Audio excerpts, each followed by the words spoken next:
దయగల మా స్వామి, మా యేసయ్య, నీ బంగారు పాదములకి వందనాలు స్తుతులు ప్రభా. నిశ్చితమైన కృపను బట్టి దాన్ని బట్టి ప్రార్థిస్తున్నాను తండ్రి.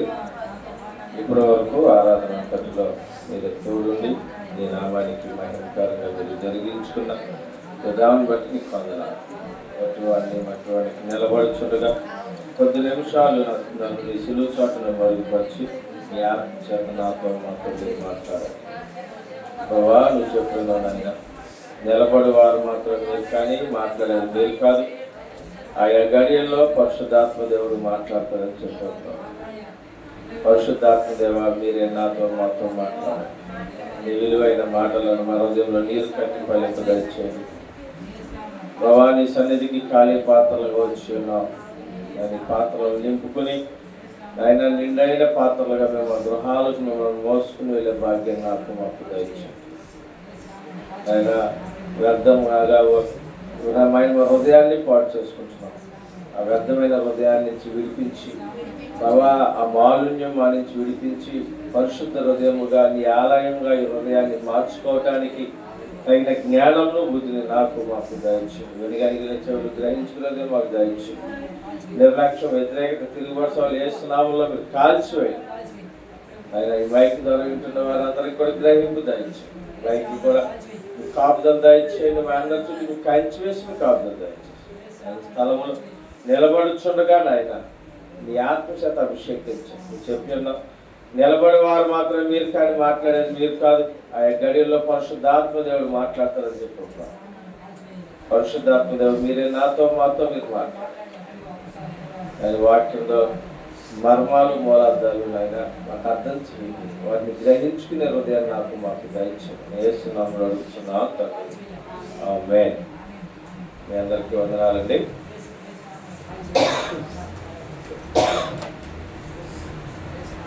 మంచిది. మనందరం కూర్చున్నట్లయితే మన పరిశుద్ధ గ్రంథం నుంచి మత్తయి సువార్త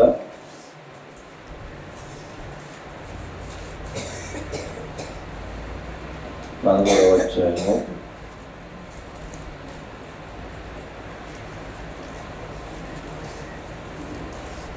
15వ వచనం నుంచి చదువుకుందాం. ఈ ప్రజలు కనులారా చూసి చెవులారా విని హృదయముతో గ్రహించి మనసు త్రిప్పుకొని నా వలన స్వస్థత పొందుకున్నట్లు వారి హృదయము క్రొవ్వినది, వారి చెవులు వినుటకు మందములైనవి, వారు తమ కనులు మూసుకొని ఉన్నారు గనుక మీరు వినుట మట్టుకు విందురు కానీ గ్రహింపనే గ్రహింపరు, వినుట మట్టుకు చూచుదురు కానీ ఎంత మాత్రము తెలుసుకొనరు అని యెషయా చెప్పిన ప్రవచనమును ఈ విషయమై నెరవేరుచున్నది.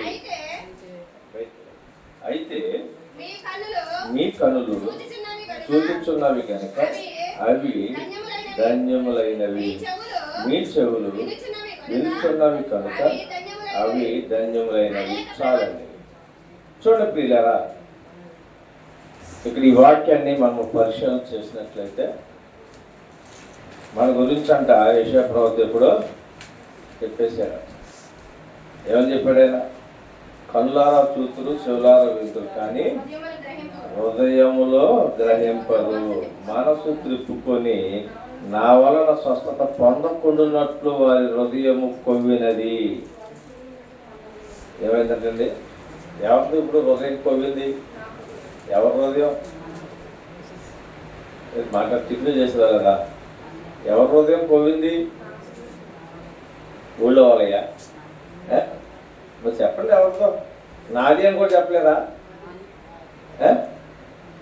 ఇప్పుడు ఆయన చెప్పేది నీ గురించి నా గురించే.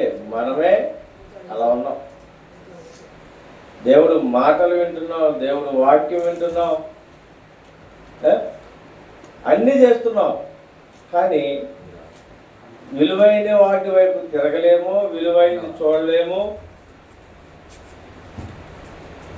దేనిని అవలంబించలేం. కారణం ఏంటంటే వింటున్నాం, చూస్తున్నాం, గ్రహిస్తున్నాం, వదిలేస్తున్నాం, దాని ఆచరణ చేయట్లా. అదే ఇప్పుడు మీరు బంగారం చూసి కొనుక్కొచ్చుకుని పక్కన పడేస్తారా? బంగారం చూశారు, నచ్చింది, కష్టపడ్డారు, డబ్బు వచ్చింది, కొనుక్కొచ్చారు, పక్కన పడేస్తారా? పెట్టుకోకుండా పక్కన ఎక్కడ పడేస్తారా? ఏం చెప్తారండి? మరి అంతకంటే విలువైన వాక్యాన్ని వింటున్నాము, గ్రహించకుండా దాన్ని వదిలేస్తే మరి ఏమంటారు? మనం మందమత్తనానికి ఏమంటారు? మందమత్తనం కంటే ఒళ్ళు కొవ్వెక్కిందంటే మంచిదే. ఇంకా బాగా అర్థమైంది మనకి. మన భాషలో చెప్పాలంటే ఒళ్ళు పొలిసిన కూడా ఏం చేసిందట? చికెన్ స్టార్ ముందుకెళ్ళి తొడగొట్టిందట. మనకు కూడా ఒళ్ళు పొలిచి మనం దేవుడికి వ్యతిరేకంగా వెళ్తున్నాం. దేవుడి మాటలు వింటున్నాం, క్రియలు చూస్తున్నాం, అనుభవిస్తున్నాం, మేలు ఎన్నో పొందుకున్నాం. దేవుడు చేసినటువంటి మేలులను కూడా మనం పొందుకున్నాం. కానీ అన్నీ పొందుకుని నువ్వు నాకేమి ఇచ్చావు అని ఎదురు తిరిగేటువంటి దుస్థితిలో మనం ఉన్నాం. ప్రియులారా, నాకేం చేశాడు అంటున్నారు ఎవరన్నా. దేవుడు ఎన్నో మేలులు పొందుకుంటున్నారు, దేవుడు చేసిన మేలు పొందుకుంటున్నారు, సాక్ష్యం చెప్పరు. దేవుడు చేసిన మేలు పొందుకుని ఏదో ఒక చిన్న కార్యం జరగకపోతే మా పక్షాన్ని ఏం చేశాడండి దేవుడు, మాకేమిచ్చాడు, నాకు అక్కర్లేదు దేవుడు. పోతే పోయే దేవుడు ఎవడండి? పోయింది చెరువు మీద వెళితే ఎవడు క్లాసు? చెరువుగా లాసా? చెరువు తోడు కూడా లాసా? నీళ్ళకాల లాసా? చెరువు మీద అలిగితే దూడలు నీళ్ళు తాగకపో నీ మీద అలిగారంటే ఎవరికి దండగా? ఎవరు పాడేది? నీళ్లు తాగని వాడే పాడవుతాడు. దేవుడు ప్రేమను పంచుతుంటే నాకు అక్కర్లేదని నువ్వు తునీకరించబడి వెళ్తే నీకే నాసు, నీకే కష్టము. అది తెలిసిన రోజు తిరిగి వచ్చిన ఆయన అంటున్నాడు, ఆ రోజు కన్నికలు సిద్ధపడి లేకుండా సిద్ధపడిన వారు లోపలికి వెళ్ళి పడని వారు ఏమయ్యారు? నిర్లక్ష్యంగా ఉన్నవారు వెళ్ళి తలుపు కొట్టారంట. అయ్యా మీరెవరో నాకు తెలీదు అని. తెలీదా? నిజంగా వాస్తవంగా 10 మంది వచ్చారని తెలీదా? అయితే ఎవరైతే సిద్ధపడతారో వారిని మాత్రమే తీసుకెళ్ళాడు ఆయన. మనము సిద్ధపడాలని అనేక కార్యాలు మన పక్షాన్ని చేస్తున్నాడు ఆయన, అనేక మేలులు చేస్తున్నాడు. మనం ఎన్నంటి ఉన్నాడు మేలులు పొందుకుని నీవెవడో నాకు తెలియదు అంటున్నాం. మళ్ళా ఎంతకాలమో మనకన్నా మతిమరుపు ఉందా? ఉందండి? మతిమరుపు ఉందా? కొన్ని బుద్ధిహీనులమా మనం? ఏమన్నా మంచి అట్లా మనకు తెలియవా? తెలుసా? మనం మనుషులమా పశువులమా? మనుషులుగా. దేవుడు మనుషులకి మంచి చెడులు తెలుసుకునే జ్ఞానాన్ని ఇచ్చాడు. మనం నిజంగా మనుషులమైతే, నిజంగా మనం బ్రతికే ఉంటే మంచిగా చెడ్డడో తెలిసి కూడా మనము పాపము వైపు, చెడ్డదాని వైపు పరుగులు పెడుతున్నామంటే మనం సచ్చిన స్థితిలో ఉన్నాం. పేరుకు మాత్రం బ్రతుకున్నాం, శారీరకంగా. ఆత్మీయంగా సచ్చిన స్థితిలో ఉన్నాం. శారీరకంగా బ్రతికి ఉండి శరీరానికి సంబంధమైన ఇచ్చిన వాటిని మాత్రం నెరవేర్చుకుంటున్నాం. ఇవాళ డబ్బు, ధనము, బంగారము, శరీరాశులు, నేత్రాశ, జీవడము, తిరుము, త్రాగుము, సుఖించుము అని శరీరానికి సంబంధించినవి మాత్రమే మనము జరిగించుకుంటున్నాం. వాటి కోసమే పరుగులు పెడుతున్నాం. కానీ ఇవేవి రేపు పరలోక రాజ్యము తీసుకెళ్ళవు. ఇవేవి పరలోక రాజ్యం తీసుకెళ్ళవు. పరలోక రాజ్యపు అంచుల దాకా కూడా తీసుకెళ్ళి నరకానికి తీసుకుపోతాయి. లోకాశ, ఈ లోకంలో చూసిందల్లా అది ఏది వదిలిపెట్టాం. వదిలిపెడతాం ఏమన్నా? చూడకోండి ఏం తెలుసు తెచ్చేసుకుంటాం, తెలుగుకోండి తెలుసు తెచ్చేసుకుంటాం, ఎలకోండి తెలుసు వెళ్ళిపోతున్నాం.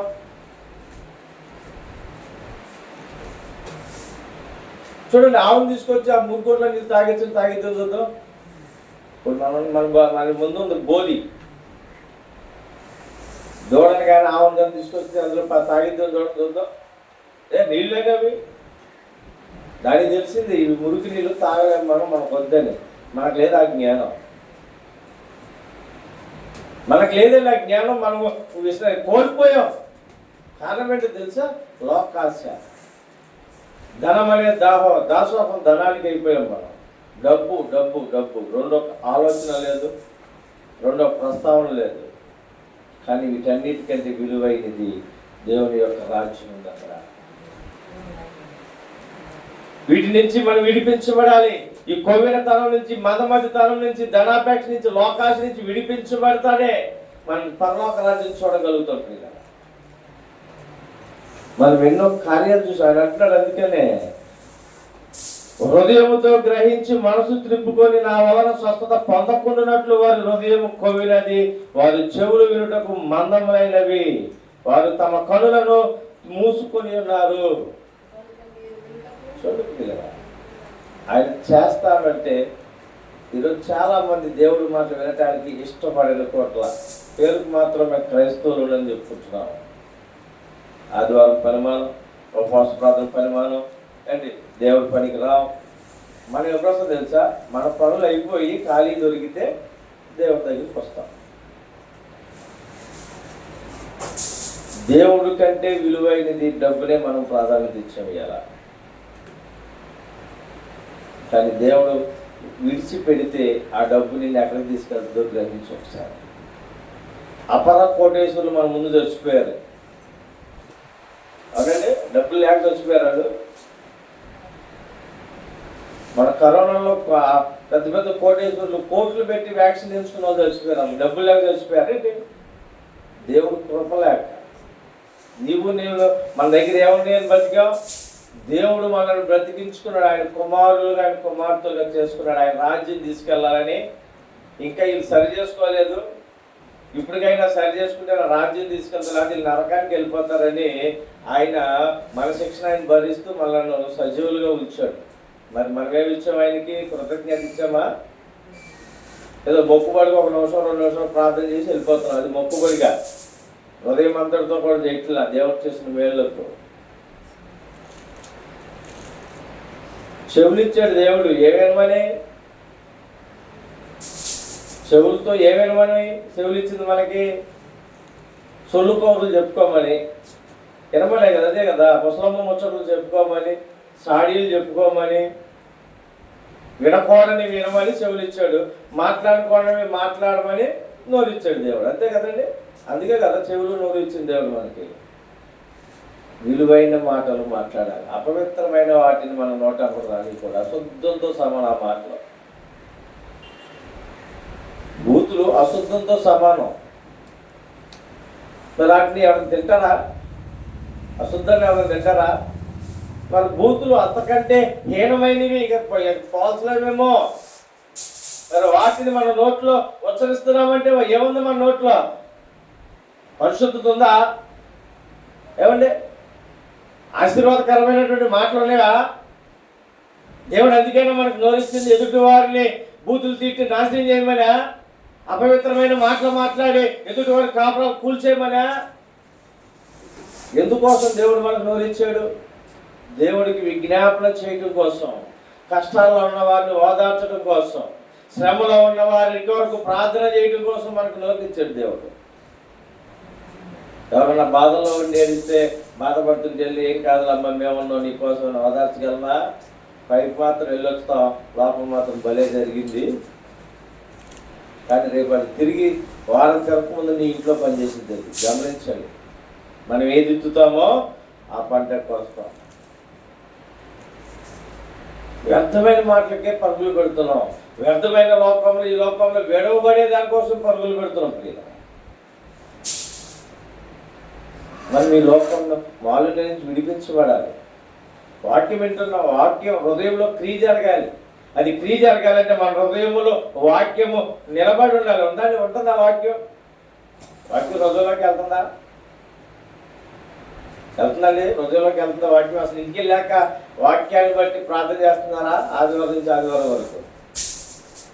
పోయిన ఆదివారం ఏ వాక్యం చెప్పుకున్నాం? పోయిన ఆదివారం ఏం కొరలేదు? ఇప్పుడు చెప్పర్లేదు, ఎందుకంటే చెప్పలేదని వాళ్ళు ఎప్పుడు అంటారండి. ఖచ్చితంగా మీకు తెలుసు, మామూలుగా అనుకున్నారు అందరూ. దేవుడు అంటే భయం లేదు.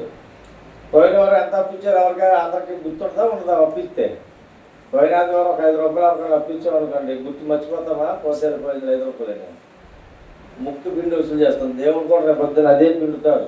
ఎక్కడ? 4 రూపాయలు వేసేస్తాడు, వదిలిపోయేటప్పుడు మనకి పట్టిన జోలుకు.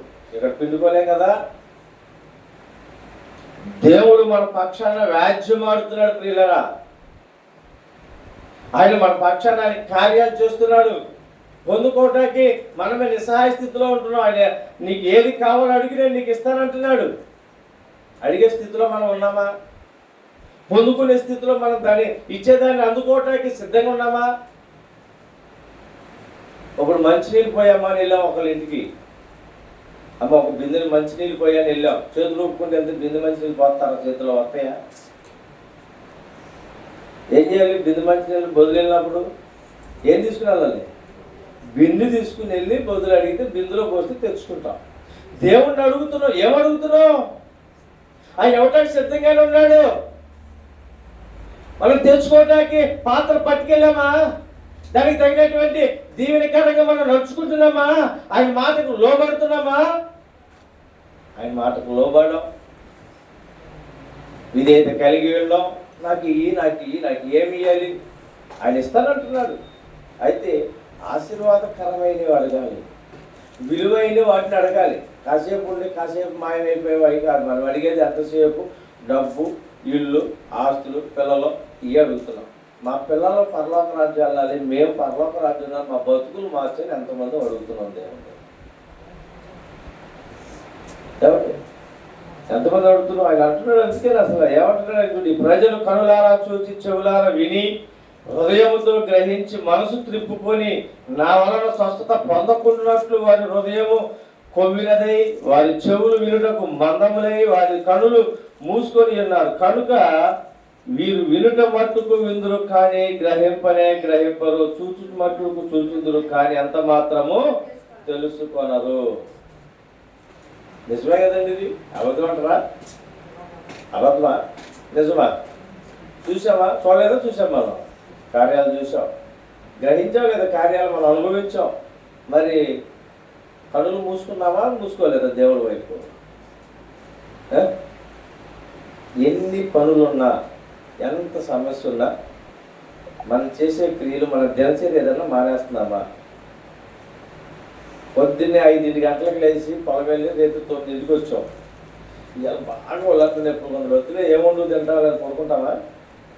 నిజం చెప్పండి, పడుకుంటావా? ఏం చేస్తాం? ఎట్టా కొట్ట కష్టపడి వండుకున్నాం, మొత్తం పడుకుంటాం. అదే దేవుడి సన్నిధికి వస్తామా? మరి ఎలాంటి కార్యాలు మనం చూస్తాం? చిన్న జలుబు వస్తే చర్చికి రాం, తలనొప్పి చర్చికి రాం, ఒక అరగంట లేట్ అయితే చర్చికి రాం, రాలేదండి ప్రాణం బాగాలేదంటాం. అదే టైంలో పెళ్ళికో లేకపోతే దినానికి భోజనం పెడితే 3 నిమిషాలు వెళ్తాం. మనం దేనికి ప్రాధాన్యతను ఆలోచించండి. వేరేగా మిమ్మల్ని విమర్శించాలని నేనేం చెప్పట్లా. ఇవ్వవలసిన దాన్ని ఏమో విడిచిపెట్టేసాము, విడిచిపెట్టవలసిన దాన్ని ఏమో తగిలించుకున్నాం. అన్నిటికంటే ప్రాముఖ్యమైనది ఏంటంటే క్రైస్తవుల మొదట ఎదుటి వారి గురించి ఆలోచన చేయటం మానేసి నా గురించి నేను ఆలోచన చేయాలి. ఎంతమంది చేస్తున్నామండి? ఎదుటి వారు ఎట్టున్నారు, వాళ్ళు ఇటు వెళ్ళారు, వాళ్ళు అక్కడికి వెళ్ళారు, వీళ్ళు ఎక్కడికి వెళ్ళారు, వీటికంటే నేను ఎక్కడ ఏడ్చాను, నా బతుకేంటి, నా తర్వాత నా భార్య బ్రతుకేంటి, నా బిడ్డల బ్రతుకేంటి, మేము ఎట్ట ఏడ్చాము, మా కుటుంబం ఎట్ట ఏడ్చింది, ఎట్ట ఉంది అని ఏ రోజన్నా దేవుడి సన్నిధిలో పడి ఏడ్చామండి? దేవుడి సన్నిధిలో దిద్దుకున్నాము ఎప్పుడన్నా? అయ్యా నా బ్రతుకు మందమత్తనం అయిపోయింది, నా బ్రతుకు విచ్ఛిన్నం అయిపోయింది, నా జీవితం ఎందుకు బ్రతుకుతున్నాను ఏంటో, నా బ్రతుకులో నా కుటుంబంలో సంతోషాలు లేవా, నా కుటుంబంలో గలిబిలిగా ఉంది ఏంటి ఇప్పుడు అడిగామండి? అవి అడగం. అవి అడిగితే కార్యాలు చేస్తాడు. మొదట మన కమిషనర్ మీటింగ్ పెడితే క్యారీ బైబిల్ కోసం, ఎందుకంటే సమయం వచ్చింది కదా చెప్తున్నా. అయితే మేమన్నాము, అయ్యా కంపెనీని బ్యాన్ చేస్తే మేము అసలు ఎవరు కాదు, ముందు పైన బ్యాన్ చేయండి అంటే ఆయన ఎవడాడంటే పక్కనోడు ముడ్డి మనకెందుకు, మన ముడ్డి మనం గడుపుకుందాం, వాసన వస్తుంది అన్నాడు ఆయన. ఆడు కంపెనీ వాడు ఎక్కడో సంగతి ఎందుకు, ముందు మన పన్నుని మనం మార్చుకుందాం, మనం వాడతాం మానేస్తే ఆడు అమ్మడు, మన బ్రతుకు మనం మార్చుకుందాం, మన జీవితాన్ని మార్చుకుందాం అని చెప్పుకొచ్చాడు ఆయన. మన కుటుంబాన్ని మనం కడుక్కుంటే, మన కుటుంబాన్ని మనం బాగు చేసుకుంటే పక్కనోడి కుటుంబం మనం చూడాలి, మన కుటుంబం వెళ్ళే పక్కనోడి మీద ఏడకూడదు. వాడి మీదనే బాగుంటాను, అది రావట్లేదు, జీవి రావట్లేదు, ఈడు ఎక్కడికి వెళ్ళి రాడికి, ఈ దౌర్భాగ్యం కంటే నేను ఎక్కడ ఉంటున్నాను, నా బిడ్డలు ఎక్కడ తిరుగుతున్నారు, నా భర్త ఎక్కడ, నా భార్య ఎక్కడ, మేమందరం ఎక్కడ తిరుగుతున్నాం? ఏ స్థితిలో ఉన్నావు, ఏ సమయంలో ఉన్నావు, దేవుడికి ఎలా విధేయత కలిగి ఉన్నావు అని రోజున పరిశీలన చేసుకున్నామండి. ఒక్కరోజన్నా ఇన్ని సంవత్సరాల్లో ఏం చేయం. కారణం ఏంటంటే మనకు నచ్చినట్టు మనం ఉండిపోతాం అంతే. ఏదైనా జరగకపోతే దేవుడు కార్యం చేయలేదు. డాక్టర్ గారి దగ్గరికి వెళ్తే అరే నీ కిడ్నీలు పోయి నువ్వు సిగరెట్ కాల్చిన మందు దగ్గర సస్తావా అని చెబుతున్నాడు. వీడు ఇక్కడికి వచ్చి మళ్ళీ సిగరెట్ కాలుతాడు, మందు అవుతాడు, చచ్చిపోయే ముందు వెళ్తాడు డాక్టర్ గారు అయిపోయింది సావు అంటాడు. అప్పుడేమంటాడు తెలుసా, డాక్టర్ చంపేశాడు. ఇక్కడ చంపేసింది ఆడు కాదు, నీ జీవితాన్ని నీవే చంపుకొని అట్లా వెళ్తే దేవుడు చెప్తాడు నీ బ్రతుకు మార్చుకో, నీ జీవితం మార్చుకో, రాకడ సమయం సమీపించింది. ఇప్పటికైనా అవకాశాలు కోల్పోకో, ఇప్పుడైనా సద్వినియోగపరచుకొని చెప్తున్నాడు దేవుడు. అవన్నీ విడిచేసి పోరం బొక్కలు తిరిగేసి ఆఖరికి వచ్చాయా నాకు అనారోగ్యం వచ్చేసింది, నా భర్త పాడైపోయాడు, నా భార్య పాడైపోయింది, నా బిడ్డలు పాడైపోయారు, వీళ్ళని మార్చు. ఎక్కడి నుంచి వచ్చి వచ్చండి?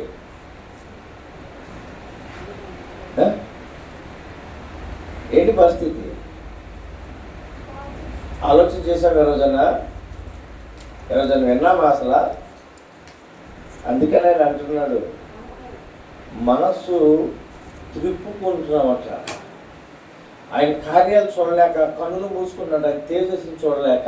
ఆయన తేజస్సును చూడలేక ఆయన కళ్ళు మూసుకుంటున్నాడు. కారణం ఎందుకు మూసుకుంటున్నాం తెలుసా? మనలో ఏముందో తెలుసా?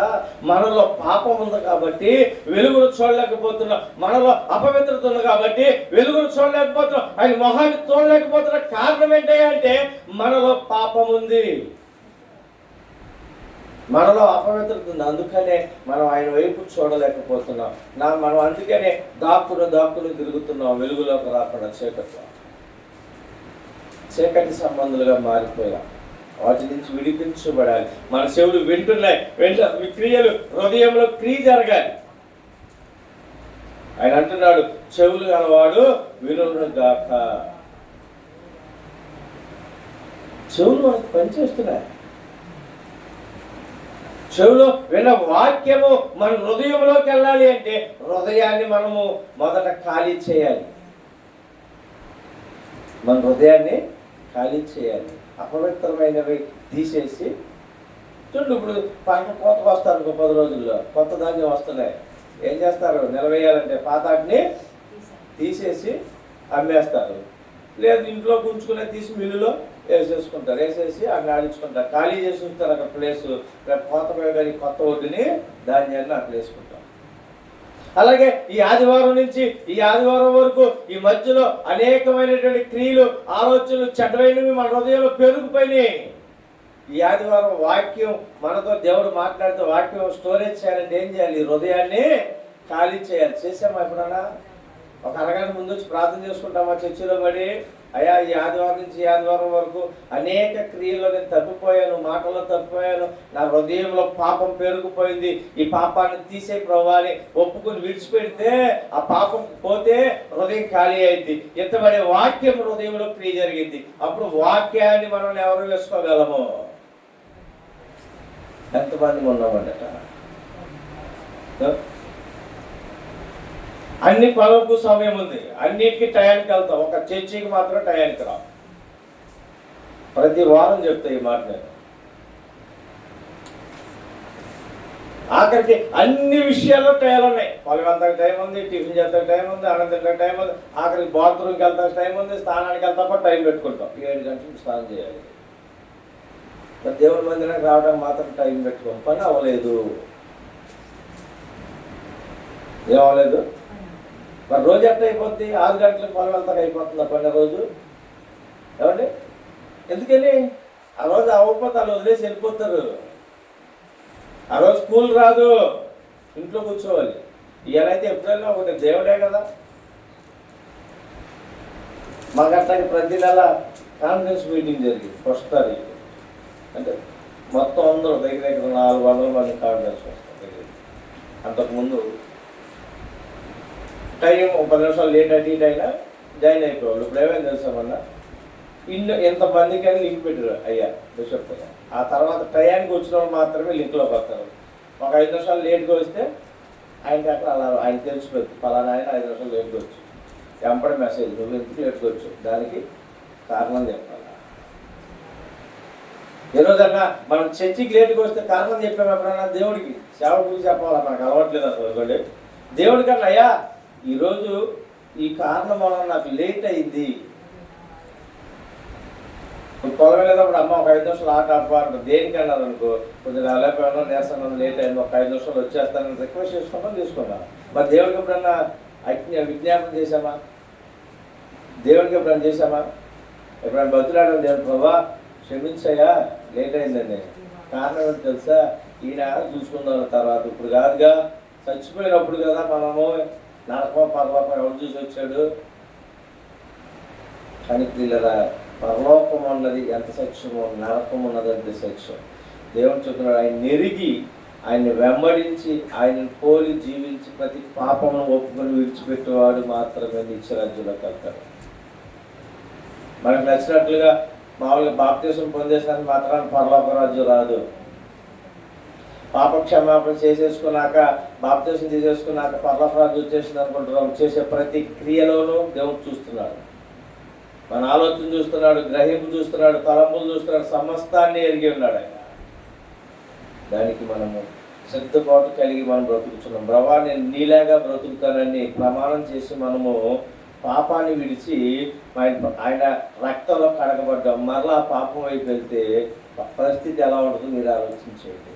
ఆయన ఉగ్రత దినమందు మనమితో పోదు, మనము మన బిడ్డలు వంశవాలి అంత శాపగ్రస్తులు అయిపోతారు. జరగదు.